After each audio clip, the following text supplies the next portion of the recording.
right. Good evening, everybody. This is Scott Golden. I'm joined by the one and only Don Stanley. Don, what can I say, man? It's a Friday night. You're in Vegas. I'm in Florida. We're literally on opposite sides of the country, but we have a commonality. Rules, rules, rules. What do you think, man? I think this is part 3. So we've done 2 of these already, and I think they've been helpful. Don't you? Would you agree? Yeah, I totally agree. And I'm glad you want to do this. I've got a couple of hot topics myself I want to talk about. So hopefully people will find this helpful. Absolutely. So before we get into the nuts and bolts of what you wanted to talk about, I wanted to bring up this topic or this idea real quick about all the influx of new players coming in. And if Don Stanley was going to sit down with a brand new pickleball player, just day one, they know nothing about the rules. They just basically heard about pickleball from a relative. If you sat down at a round table with them for the first time, what would you express to them that's the most important for them to learn about the rules? Like how would you convey to them what they should do? Would you send them to a website? Would you get them the rule book? Would you, just tell me what you would do there? Okay, yeah, that's a good question. And I want to say to the people on the line, Scott and I talked on the phone before we decided to do this, and I appreciate Scott's integrity. We never have like an agenda per se, or we don't say, "Hey, ask me this, and I'll tell you this." So it's just he says, "Let's just get on there and let's talk what's on our heart." So I appreciate that, your integrity about that, Scott. But so to answer your question, I would say, yeah, real quick, 2 or 3 things. Download the rule book, and read it from USA Pickleball website. Also, take the player test online, and on social media. I think 2 good places. Probably ask the pickleball refs. That's geared mainly towards rule questions. You get some good answers there from some from certified referees. So Pickleball Forum talks about everything. But if you want to talk about rules and playing, that's probably the quick 3 answers I would say to somebody. Awesome. Okay, good stuff. So let's dive into what you and I kind of briefly chatted about while we were in Orlando, and that has to do with a situation that unfolded at one of the pro games during one of the pro matches. Go ahead. I think it's kind of a hot topic and something that you're kind of passionate about. So take it away. Yes, so let's talk about it. And I'm going to give both sides, but let's talk about it. It's what we are starting to see now, more prevalent when I can be fair and balanced on this. I didn't mean to quote Fox News. When the players disagree with some kind of ruling the ref has done, and let's say it's doubles, 3 of the players will hit it into the net to get it all the way back around, basically the rule that the referee had to apply. Okay, that's the issue. I want to go deeper with it, but number one, I think from a ref standpoint, when I see that online, I am a ref, although a lot of what I gear to do is to make the game better for players, and I know I'm from my heart.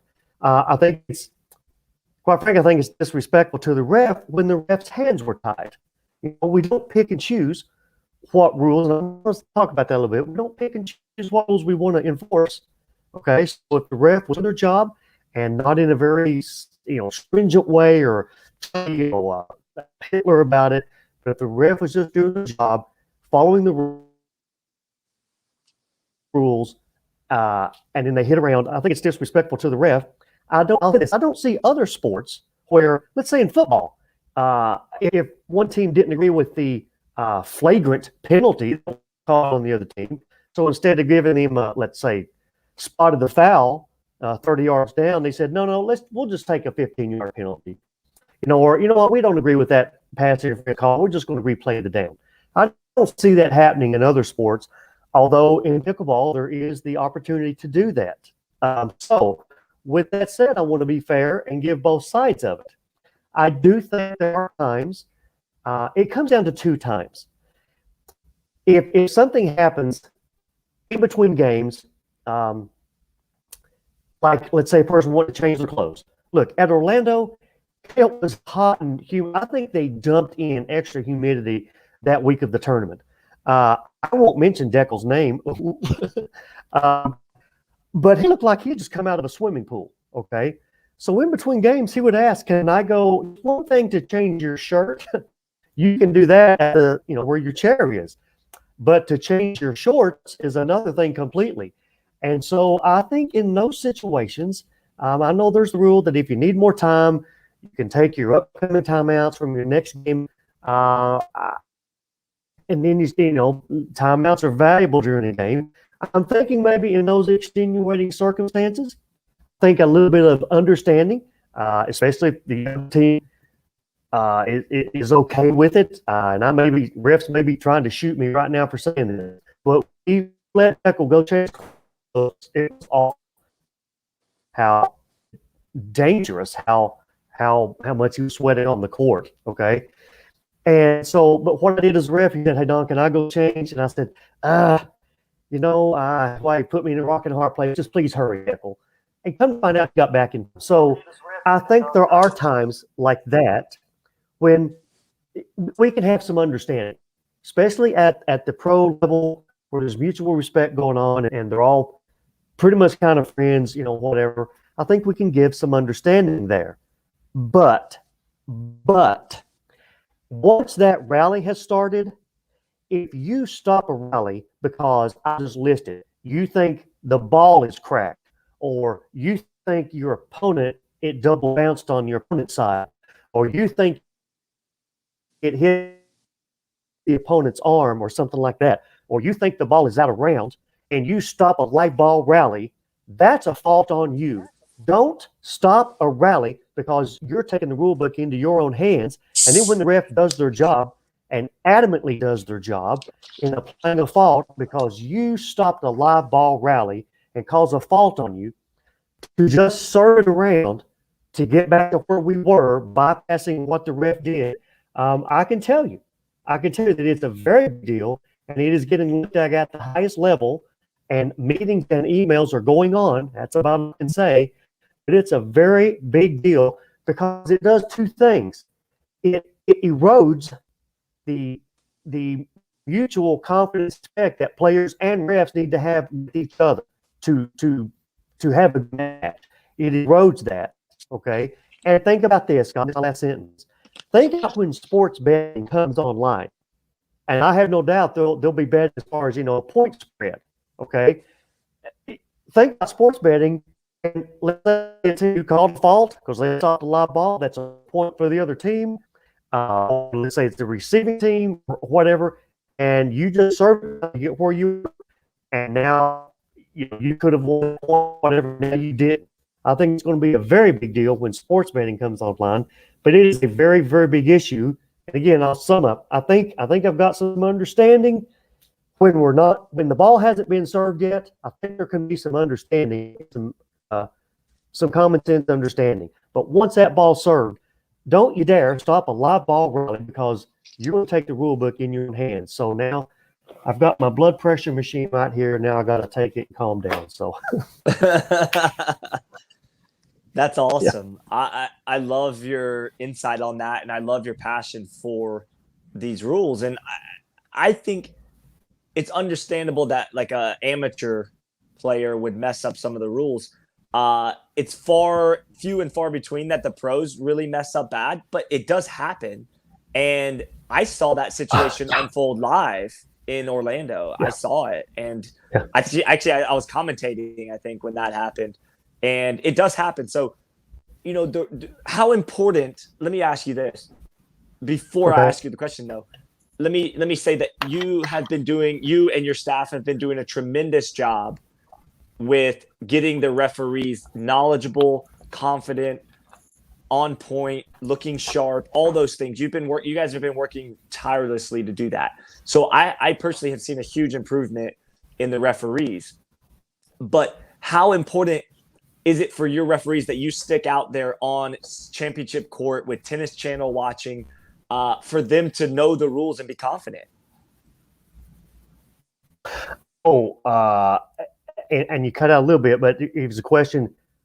on Tennis Channel Live, I mean, if I heard the question right, we got to put our best out there.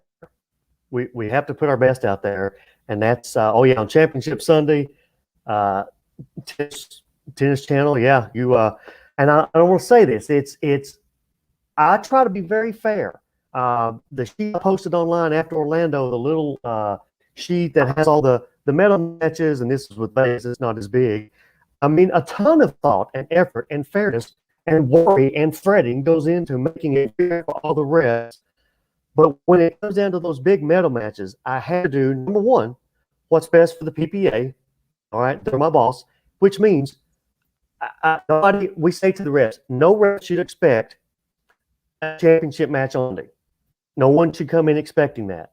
We have to look at what we've got, who we've got available, and who's the best, and what can we put out there. And let me say this, Scott.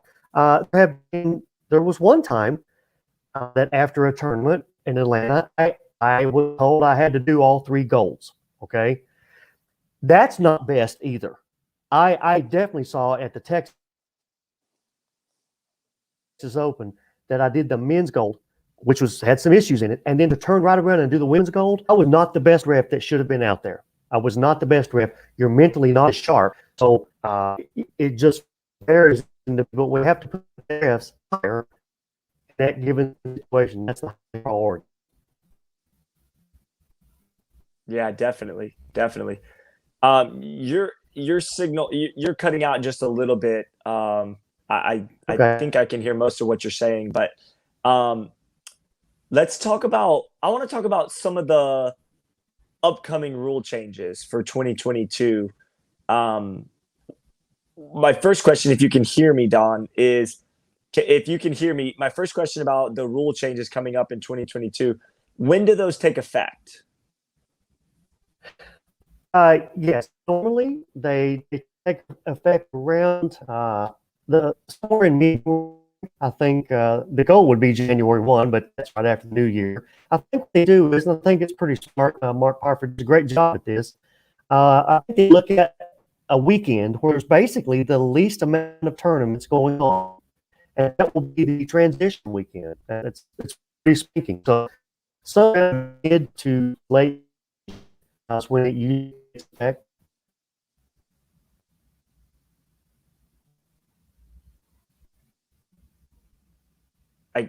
You had cut out a little bit. Can you repeat that last part about between when and when? Yes, I'll probably be specific. Usually around mid to middle late January. They try to look at a weekend that has the least amount of tournaments going on, and that's with the weekend try. Okay. Don, let's do this. Can you log out and then log back in? The signal's getting kind of rough. Let me see if that'll help if you go out and then come right back in. Okay. All right, guys. He's going to go out and then come right back in. I think he's at the hotel in Vegas, and he's on their Wi-Fi at the hotel, but it's pretty rough. I think the signal is kind of rough right there, but I'm going to see if I can bring him on real quick. Okay, Don, are you back? I am. Okay, that's better. I don't know. It was getting a little rough there. I was having a hard time hearing you. So I asked you when they released that. You said sometime between January and February, I think is what you said.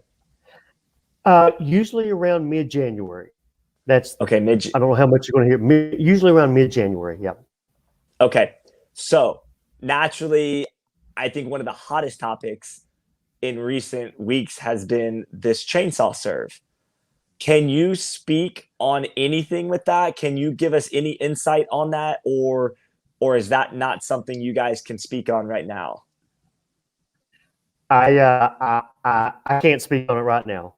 I am involved. I'm just the note taker, so to speak. But the rules have been very transparent this year. The IFP voted on them. I think it's now in the hands of the rules committee. They're voting on them. I know some stuff. I can't say anything right now. So. Okay, Yeah. fair. And I'm not going to ask you your opinion on it, your personal opinion, because you're a referee. So I don't want to get your personal opinion out there in public. Um, but let's talk about this. In Atlanta, I was commentating when there was a scoring issue. One of the referees on championship court, it was the women's doubles. They had some issues.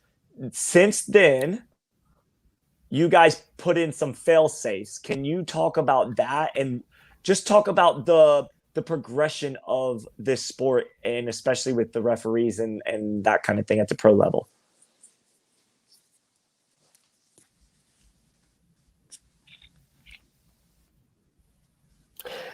Okay, so I'm realizing the connection is not great, so I'll try and put this in sections.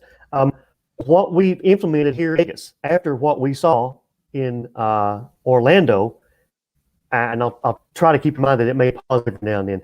There are times when you have a situation where I call it, we have a blatant error condition, okay, between the called score and the server position or incorrect or receiver. And what I mean by that is, let's say if the ref calls the score, let's say the server score of 5, okay, that's an odd number. If the banded starting server is set up to serve from the right-hand box, then we have a blatant error condition. It's not met yet because the serve hasn't happened. But once that serve happens, one of two things has gone wrong. Either the ref has called an incorrect score, or it was an incorrect server, and they have faulted now that the serve happens. Well, the way the current guidelines were set up for the second ref, and there was good reason behind it, if the lead ref missed it, and I want to say this, the lead ref has a lot more to think about than the second ref.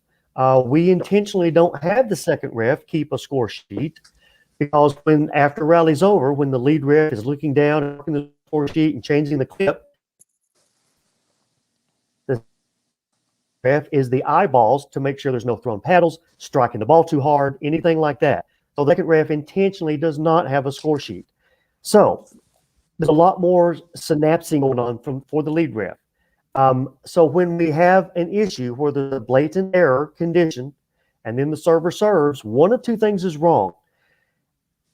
Right now, if the lead ref missed it, okay, if the lead ref misses it and the rally plays out, then the second ref, the guideline was after the rally was over, the second ref would raise their hand, go in and talk to the lead ref and say, hey, we had a score call of 5. The banded starting server player served from the right-hand court. So either you called the score wrong or it was an incorrect server. And then either way, if it's a fault, we have to take the rally away. Right. So that caused some issues where it's a shame, because I remember the match, it was at 9-9. And the team served twice from the right-hand side. The same server served twice from the right-hand court. They went up 10-9. Understandable, the lead ref didn't catch it. The second ref knew it the minute it happened, but couldn't do anything about it. So after the rally was over, the serving team won the point, everybody thought. The second ref goes in, they talk about it, and yes, the thing has to happen. We have to go back and apply the fault. And the is I want to say this, that rule lets you apply that fault until the next serve occurs, is because that error should have been caught. So if it wasn't, we want to give the most time possible to make it right. And the most time possible is up until the next serve. But there's a problem. The second ref knew there was an error. We had a problem. It had to be played over. Get back, one or the other. We have and tried it this week. If the second ref sees or hears a blatant error condition, as I just made that phrase up Tuesday, if the lead ref misses it, the second ref will immediately call time. We're not going to call a fault because it'll be a score call. Go in say this to the second ref, give the lead ref, a bit of time to call the fault. But if it's an incorrect position, okay, it's across the net and return it. If the lead ref hasn't called it by then they've missed it. So give a little bit of time, but then just say time, go in, talk about it. If it was a wrong score call, it's a replay. I mean, before the rally really gets going, we're going to do a replay. A lot of times it's going to be, we had a wrong server position, and that's a fault.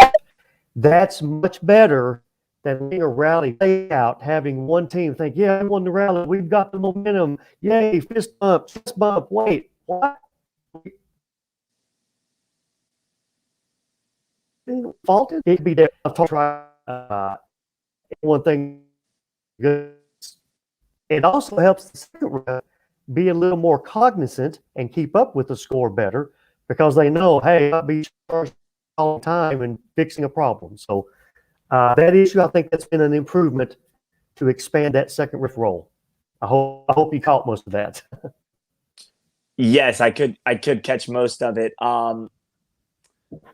That's great. That's great. And then, if I'm not mistaken, after either Atlanta or one of the recent ones, you guys put a third ref in the truck, right? If there's like one of the big trucks or something like that, like in Orlando, you were able to have somebody there that was there was some replay. Can I speak on that, or can you speak on that? It seems like you guys had like a third ref that was like able to review and then get you if the players challenged. Yes, when we do championships, when there is a replay truck, a video truck, we actually did this at Orlando. We had a ref in the replay truck with a headset, down on the stage that the lead ref could go up to. We also had I call a third ref right there at the stage, tracking along with a score sheet, same as the lead ref. So if there was a quick issue, like the lead ref says, hey, we're on second server, and they say, no, it's first server. If the lead ref goes, well, hang on, first, second server, they can quickly just look over to that third ref and go, hey, are we first or second server? They can get a quick answer with that third ref. Now, if it's an appeal of a line call and they want to video replay, then we call the video replay, go get the headset on, take a look at the remote, all the cameras and all the stuff in the remote truck. And the guideline is this. There's a call on court. If there's conclusive evidence, return it. The ref in the truck can back it up, rewind, look at different angles. The ref in the truck can overturn it. If there's not under evidence, then the call on the court stands. And we found that to be very helpful. So we used 4 refs on the gold medal match. 2 on the court, a ref close by for quick answers, and then the remote truck. You can see the 4th ref in the remote truck. And that worked pretty well. It didn't take a whole lot of time, and I think two calls were overturned. The goal is to get the call right, so that seemed to work pretty well. Yeah, and then if a team challenged and they lost the challenge, they lose a timeout, correct? Yes. Now, your good old buddy Don here in Newport was so excited to do that I forgot to check that the team didn't have any timeouts left. And I did that twice. But the second time, I didn't write my timeout in dark enough, and so I looked down. I said, I'm not going to make this mistake again, but I didn't see it. So I did it 2 times in a row. So, yes, the guideline is you can challenge if you have a timeout left. And if you challenge and win the challenge, then you're good. If you challenge and lose the challenge, it takes away a timeout. Yep. Wait, let's back up. In California, you actually let them challenge when they didn't have any timeouts left, and then did they actually go to the replay booth and I mean, how did that turn out? Okay, yeah. Well, thank you for letting me clear that up. So I'll be honest with you. I was excited to do, the first ever in the history of the sport video replay challenge. I had even practiced what I was going to say. What should I say? Should I say replay challenge? So I was practicing, So one team won the challenge, but they were out of timeouts. And I forgot to even check my score sheet. I said, timeout for the video replay challenge, something like that. So I'm walking over to put the headset on. My good friend Peter Clapham is in the remote truck. He's yelling through the headset, they don't have any timeouts. They don't have any timeouts. So I put the headset on. He goes, no, they don't have any timeouts. I go, oh, crap. Oh, crap. So I had to go back and go, hang on, everybody. Hang on. We don't have any timeouts left. So, and then the second time I did look down at my score sheet, but I had written it in hey, the sun was real bright. The sun is real bright in California. I'll just say that. So I did it again for the second time. And that was, you know what? Pickleball keeps us all humble. That's a good thing. So, yeah. But that's the guideline. If you challenge and win, that's fine. If you challenge and lose, it takes away a timeout. So. But it's worked pretty well the 2 times we've done it. It works pretty well. Yeah, definitely. I was excited to see that.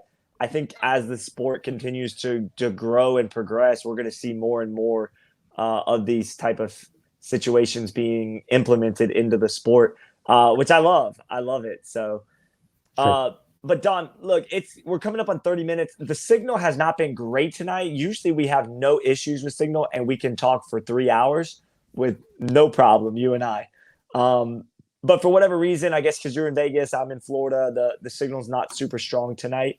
So I say I'm going to give you closing statements. If you want to wrap it up with any closing statements, and then I think we should just jump off because it's just not the signal's just not super strong tonight. Okay. Yeah, let's continue this when I get back home with stronger signal. There is another topic. If you'll help remind me, and I'll say it. There was an issue in the men's gold match at Orlando where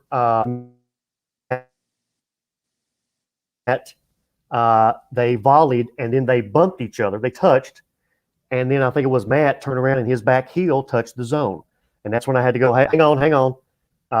That's a fault. The 2 become 1. You touch about that further because it brings up a good aspect that I'll just say here and hope we can catch this. A lot of rules have a good meaning to them and good application, but then you get to the edges of the rule, like in that situation, they hit a good winning shot. Yes, he did bump into him, and maybe in certain situations, bumping into the partner might have prevented him from going in the zone. So that's a good rule, but a very extreme edge of that rule when it just at the very end, Matt happened to, earn and his heel touched the zone. I had to call a fault. I didn't want to call a fault. I had to call a fault. To not do so is to rob the other team. But my point is this, and let's talk about this further, Scott. That's a situation where we don't want refs to go, okay, I'll let that one slide. That was not a big deal. A lot of rules have a good reason for them, but at the very edges of the rule, it can sometimes get, I hate to kind of call that, but I have to. So let's talk about that at some point more. That's a good topic. Oh, I love that. I love that. And between now and when you get back to Vegas, I'm sure I'll have some other questions about rules. I wish the signal was better because, we're on a roll here, but it was just a little difficult to hear you tonight. And I think one of the most important parts of talking with you about the rules is us being able to hear what you have, because you bring great insight to the rules. And the way I describe your interviews with me, there's a lot of depth to what you're talking about. So you don't just give one word answers, you give a lot of depth. And I love that. I love the depth that you go into, and the passion really does come out. Yeah, I'm an intellectual. If you think about it. People would call me an intellectual. I'm joking. I love it. Love it. Yeah, well, it's a passion, though. That's for sure. That's my passion. Yeah. Well, I remember, and we'll close with this, but I remember 4 years ago, almost coming up on 5 years ago, I played in my very first tournament in Nashville, Tennessee. It was March of 2017. And you put on a great tournament. And I remember, I actually don't think you were reffing there at that time. I think you were just running the tournament. I'm pretty sure. Yeah, I think you were just running it. I don't think you were reffing. Yeah, But anyway, that's true. at some point you transitioned Yeah. into officiating, and I saw that fire kind of got lit, and you took off with it and you ran with it, and now you're the head of the referees for PPA, and that's a huge accomplishment, and I think you take a lot of pride in that. If I know you the way I think I do. Yeah, very honored and very humble. I'm very blessed to be doing something I love to do. I'm afraid if you can do what you love and get paid for it, that's a great thing. So I'm blessed more than I deserve. I can tell you that much for sure. Awesome, awesome. Well, Don, have a great night. I know you're in Vegas. You've got a couple more days ahead of you. So best of luck as the coming days unfold, and we'll catch up as soon as you get back to Nashville. Okay, bud? Sounds good. And see you in Texas. All right, my friend.